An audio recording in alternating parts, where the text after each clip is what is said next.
Deep all fry,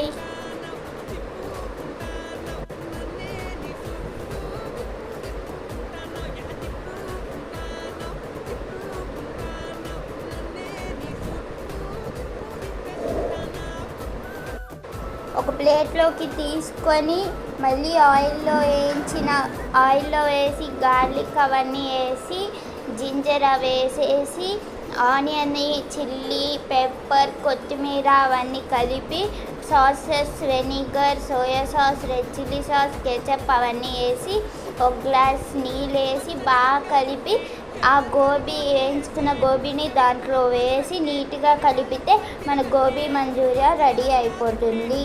ఈ వంటకాన్ని మీరు ప్రయత్నిస్తే నిజంగానే బాగా వస్తుంది. Please subscribe to my channel and like to my channel. Bye guys.